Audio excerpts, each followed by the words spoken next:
Assalamualaikum warahmatullahi wabarakatuh.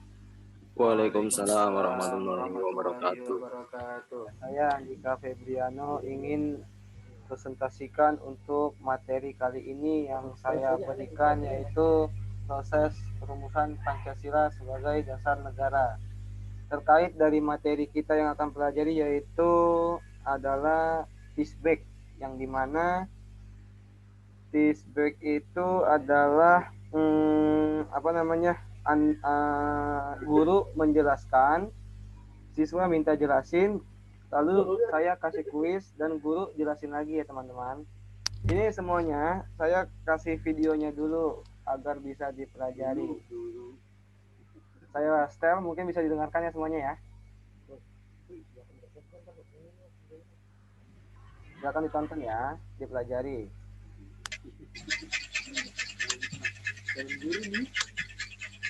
Assalamualaikum warahmatullahi wabarakatuh.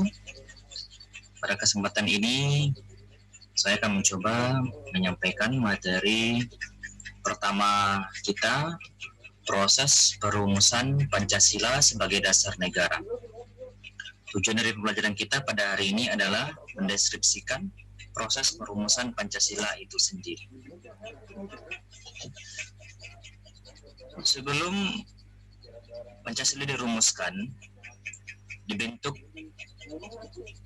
organisasi yang pertama bernama Badan Penyelidik Usaha-Usaha Persiapan Kemerdekaan Indonesia atau yang disingkat dengan BPUPKI. Dalam bahasa Jepangnya, Dokudetsu Jumbi Chosakai. BPUPKI ini dibentuk oleh Jepang pada tanggal 1 Maret 1945 yang bertugas mempelajari dan menyelidiki hal-hal yang dibutuhkan dalam membentuk negara Indonesia merdeka. Saat sidang BPUPKI yang pertama, ada 3 tokoh yang menyampaikan usulan dasar negara, yaitu Muhammad Yamin, Supomo, dan Soekarno. Kita lihat, Pancasila berasal dari kata panca yang artinya 5 dan sila yang artinya asas. Pancasila adalah 5 asas yang menjadi dasar negara Indonesia. Usulan dasar negara yang disampaikan Soekarno diberi nama Pancadharma, kemudian diganti menjadi Pancasila. Yang kedua, organisasi yang dibentuk adalah Panitia 9. Dibentuk BPUPKI tanggal 22 Juni 1945. Dikatakan Panitia 9 karena jumlah anggotanya berjumlah 9 orang, terdiri dari Soekarno sebagai ketua, anggota Muhammad Yamin, A.A. Maramis, Agus Salim, Abdul Kahar Muzakir, Abi Kusno Cukro Sujoso, Wahid Hasim, Muhammad Subarjo, dan Muhammad Hatta. Tugas Panitia 9 ini adalah merumuskan usulan yang disampaikan dalam sidang BPUPKI. Hasil rumusan dasar negara oleh Panitia 9 disebut Piagam Jakarta atau Jakarta Charter. Yang pertama, hasilnya adalah ketuhanan dengan kewajiban menjalankan syariat Islam bagi pemilik-pemiluknya. 2. Kemanusiaan yang adil dan beradab. 3. Persatuan Indonesia. 4. Kerakyatan yang dipimpin oleh hikmat kebijaksanaan dalam permusyawaratan perwakilan. 5. Keadilan sosial bagi seluruh rakyat Indonesia. Jika kita lihat hasil rumusan dasar negara oleh Panitia 9, kelima rumusan ini ada perbedaan dari 5 sila Pancasila pada saat ini. Terutama kita lihat perbedaannya pada sila pertama. Ketuhanan dengan kewajiban menjalankan syariat Islam bagi pemilik-pemiluknya ini diubah menjadi saat ini ketuhanan yang Maha Esa. Panitia 9 berusaha memahami keberagaman yang ada di Indonesia dari Sabang sampai Merauke yang terdiri dari beberapa agama, Islam, Kristen, Protestan, Katolik, Hindu, Buddha, Konghucu. Maka semua agama itu disatukan dalam bingkai negara Indonesia, maka diubahlah menjadi ketuhanan yang Maha Esa. Organisasi yang ketiga dibentuk adalah Panitia Persiapan Kemerdekaan Indonesia. Dalam bahasa Jepangnya disebut Dokotsu Jumbi Inkai, yang diketuai oleh Soekarno, Wakil Ketua Muhammad Hatta. PPKI ini beranggotakan 21 orang. Sidang pertama PPKI berlangsung pada tanggal 18 Agustus 1945. Hasilnya adalah pertama, mengesahkan Undang-Undang Dasar 1945, dua, memilih Soekarno sebagai presiden dan Muhammad Hatta sebagai wakil presiden, tiga, presiden untuk sementara waktu akan dibantu oleh sebuah komite nasional. Sidang dilanjutkan pada tanggal 19 Agustus 1945 yang merupakan sidang kedua. Hasilnya adalah 1. Menetapkan 12 kementerian, 2. Membagi wilayah Indonesia menjadi 8 provinsi. Sidang yang ketiga pada tanggal 20 Agustus 1945 membentuk lembaga-lembaga berikut. Pertama, Komite Nasional Indonesia, 2. Partai Nasional Indonesia, 3. Badan Keamanan Rakyat. Demikianlah materi tentang proses perumusan Pancasila sebagai dasar negara dalam beberapa pembentukan organisasi, mulai dari BPUPKI, Panitia 9, sampai PPKI. Demikian, Assalamualaikum warahmatullahi wabarakatuh.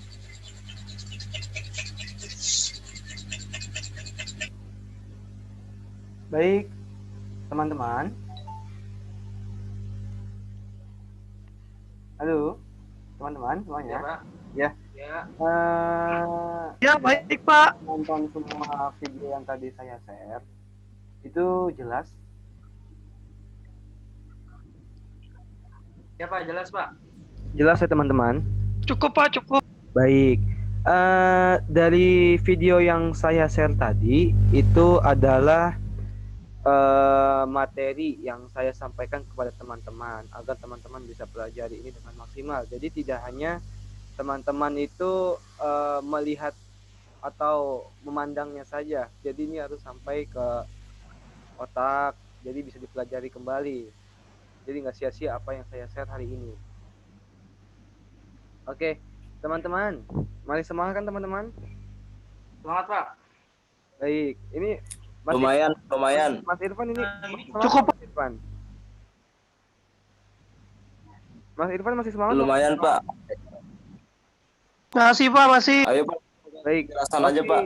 Sekarang ini saya mau ada penjelasan juga yang dimana ada beberapa terkait masalah untuk materi ini. Sebentar ya.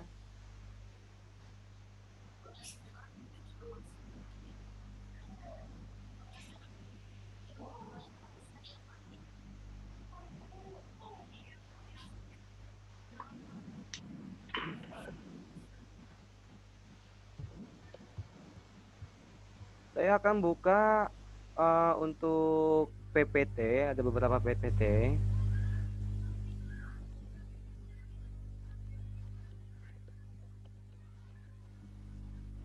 Kelihatan PPT saya yang saya berikan picture-nya? Belum, Pak. Belum muncul. Gimana? Belum muncul. Belum muncul ya? Belum, Pak. Belum, Pak. Baik, mohon ditunggu sebentar.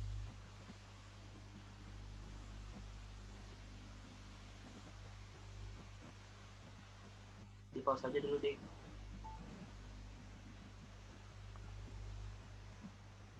Bentar ya, Pak.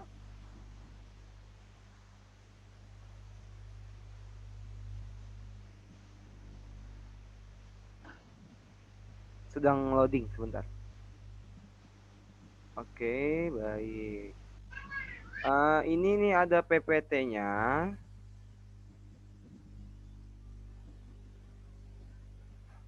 Oke, muncul ya teman-teman semuanya. Loading, Pak.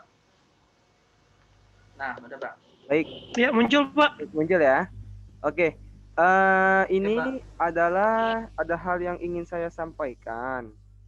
Jadi tadi itu saya sudah menjelaskan materi kepada teman-teman. Sekarang saya minta teman-teman jelaskan materinya, tanya balik ke saya. Maksudnya materi ini teman-teman tolong dijawab.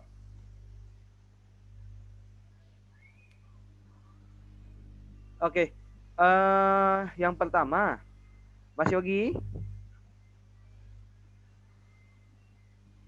Ya, hadir Pak, hadir. Baik, saya minta tolong, Mas bisa jelaskan materinya ke saya mengenai untuk sejarah proses perumusan Pancasila, mengenai pembentukan BPUPKI, Mas. Silakan, Mas, dipersilakan.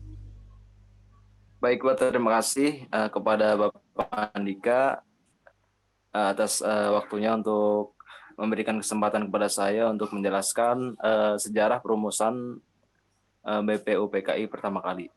Nah, baik Pak, akan saya jelaskan. BPUPKI itu dibentuk pertama kali pada 1 Maret tahun 1945. Kala itu lembaga BPUPKI dibentuk oleh pemerintahan Jepang. Jadi pada saat sidang BPUPKI pertama itu dibentuk bukan oleh negara Indonesia, tapi negara Jepang.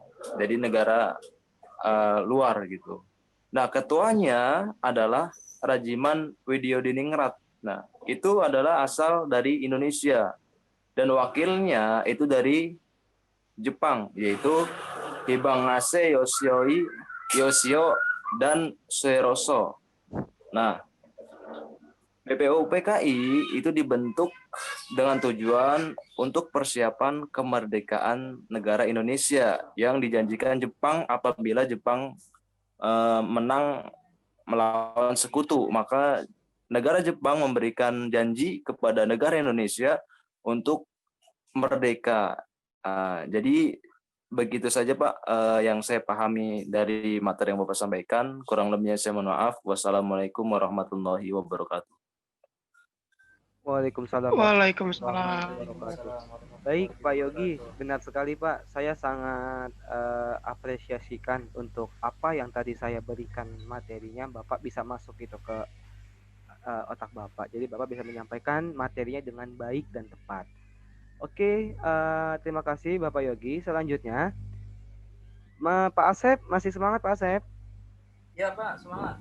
Baik Pak Asep, ini saya minta untuk penjelasan materi yang tadi saya sampaikan kepada teman-teman, terutama ke Pak Asep mengenai masa sidang BPUPKI. Pak Asep bisa diperjelas Pak Asep? Oke Pak. Baik, Jadi silakan Pak pertanyaan Asep. yang Bapak berikan, saya akan jawab Pak. Jadi masa sidang BPUPKI yaitu yang pertama kali diadakan pada tanggal 29 April tahun 1945, yaitu pada sidang yang pertama ini adalah membahas rancangan dasar negara. Terus pada masa sidang yang kedua yaitu dipimpin oleh ketuanya adalah Dr. Rajiman Widyodiningrat, wakilnya Ichibangase. Sidang kedua diadakan pada tanggal 10 sampai 17 Juli, yaitu di dalam sidang yang kedua ini yaitu membahas rancangan UUD atau Undang-Undang Dasar. Sidang dilaksanakan di Jakarta. Suasana penuh dengan rasa kekeluargaan dan saling bermusyawarah. Mungkin itu saja Pak yang bisa saya jawab. Jadi masa sidang dalam BPUPKI itu mengalami 2 masa Pak, yaitu pertama dari tahun 29 April tahun 45, terus selanjutnya 10 sampai 17 Juli tahun 45 juga Pak. Oke Pak, sekian dari saya. Baik Pak Asep, terima kasih Terima Pak kasih, Asep Pak. untuk penjelasannya. Benar, Oke. tepat sekali. Pokoknya apa yang tadi saya sampaikan tidak sia-sia juga kepada teman-teman, terutama untuk kepada Pak Asep yang dimana sudah menjelaskan masa sidang BPUPK itu sebagaimana mestinya, yang dimana benar ada dua sidang. Dua sidang itu sangat bermakna teman-teman. Teman-teman juga harus pahami itu, jangan hanya sekedar teman-teman membacanya saja. Jadi bisa Baik, Pak, baik. untuk lebih lanjutnya. Oke, lanjutnya saya akan menanyakan beberapa lagi nih, satu lagi nih soal nih untuk Bapak Irfan. Masih semangat Pak Irfan ya? Masih, Pak, Baik. masih. Pak Irfan, mengenai untuk sejarah proses perumusan Pancasila, itu kan ada beberapa tokoh. Ya, Oke, saya minta satu tokoh aja. Tolong dijelaskan mengenai pendapatnya atas nama Muhammad Yamin. Silakan Pak, waktunya ya. saya persilakan Pak. Bismillah. Ini menurut pendapat Muhammad Yamin, yang pertama peri kebangsaan. Kedengar Pak Andika? Ya, cukup jelas Pak Irfan. Silakan Pak, silakan. Kedua, peri kemanusiaan. Ketiga, ketuhanan. Keempat, kerakyatan. Dan yang kelima, kesejahteraan rakyat. Nah, Muhammad Yamin juga beranggapan bahwa sejarah adalah suatu ilmu pengetahuan disusun atas hasil penyelidikan beberapa peristiwa dan ada buktinya dengan kenyataan. Dan satu lagi Muhammad Yamin mengatakan kenyataannya yang dimaksud adalah hasil-hasil kebudayaan. Hasil-hasil kebudayaan merupakan salah satu kenyataan yang diselidiki dan membuktikan sejarah di suatu tempat. Nah, contohnya itu seperti Candi Borobudur, terus berbagai macam candi juga, terus fosil-fosil juga, seperti itu Pak. Dan meninggalkan kebudayaan seperti batu dan tulang, atau fosil atau tengkorak yang tadi saya sebutkan. Nah itu juga Muhammad Yamin seperti itu Pak.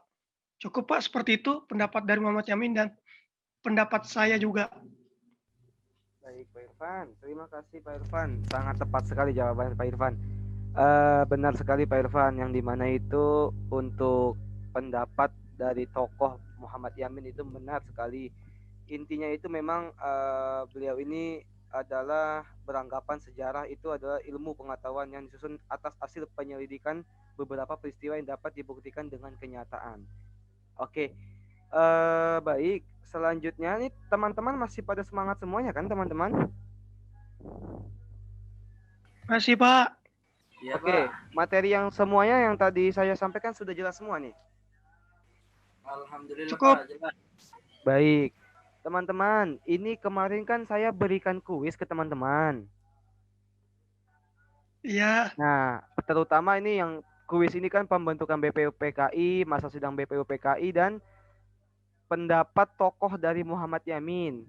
Nah, ini Bapak Asep kemarin saya minta untuk kuisnya yang masa sidang BPUPKI ini, jawabannya itu agak melenceng ya Pak ya?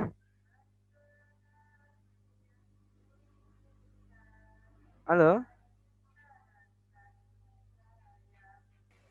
Ya, kenapa Pak? Iya Pak Asep, kemarin yang kuis saya sampaikan ke Pak Asep, yang saya kasih kuisnya, itu menurut saya jawabannya itu dikit lagi. Tepat sih tepat, tapi kurang dikit lagi. Oh, begitu Pak. Iya, karena kenapa? Ya yang seperti saya bilang, kita itu harus memahami secara detail. Baik Pak, ya. Ah, Nanti ah. saya Mungkin bisa lain kali diperbaiki lagi ya Bapak Asep ya untuk jawaban kuisnya yang saya berikan yang masa sidang Iya, Pak. BPUPKI ya Pak Asep ya. Oke Pak. Baik Bapak Asep, intinya ya Bapak Asep bisa pelajari lagi lah pembentukan BPUPKI itu seperti apa, kelahirannya, dibentuk oleh pemerintah apa, dan ketuanya siapa, mungkin bisa Bapak pelajari kembali. Baik Pak Asep, terima kasih Pak Asep. Untuk Pak Yogi. Pak Yogi. Baik Pak, baik. Iya, ini kemarin Pak Yogi untuk pembentukan BPUPKI, kuis yang saya kasih juga sudah tepat, tapi ada beberapa yang kurang juga nih Pak Yogi. Dikit lagi sebenarnya. Kurangnya di mananya Pak? Kurangnya. Kurangnya di mananya ya? Itu yang seperti yang saya kasih untuk ketuanya dan wakilnya nih Bapak terbalik ya Pak ya? Iya Pak, baik. Seharusnya ketuanya itu Rajiman, jadi Hibang Sayosio, jadi terbalik.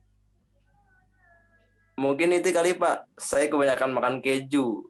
Bisa jadi Pak Yogi. Lupa makan gorengan, Baik, jadi lupa. diperbaiki ya Pak Yogi ya. Kuisnya ya. Ya, kopinya belum ada, kopinya ini. Wah. Baik Pak, terima kasih Pak. Oke, sama-sama. Pak Irfan, terakhir Pak Irfan. Iya, kenapa Pak? Untuk yang kuis Muhammad Yamin. Halo Pak Irfan. Iya, kenapa? Iya, itu jawabannya sudah Halo, tepat. halo. Itu sudah tepat, Pak Irfan. Tapi Pak Irfan juga agak melenceng jawabannya Pak Irfan. Melencengnya kenapa? Itu yang saya bilang antara beranggapannya sejarahnya itu tepat tapi melenceng ya Pak ya? Apa? Dan apa namanya fosil-fosil juga Bapak juga terbalik nih Pak. Ya, terus gimana Pak? Nanti Bapak bisa perbaiki lagi ya Pak. Iya, boleh Pak. Revisi lagi. Oke. Pokoknya tetap semangat. Walaupun di masa pandemi kita daring dulu aja karena harus social distancing dulu. Tapi ya kita pandemi ini sudah juga tepat, tapi kita melenceng ya Pak. aja. Baik, gini teman-teman. Terima kasih untuk jawaban semuanya teman-teman dan waktunya. Minta sangat-sangat berterima kasih kerjasama teman-teman untuk bisa beri atau menyampaikan tentang materi hari ini, sejarah proses perumusan Pancasila. Oke, selanjutnya teman-teman.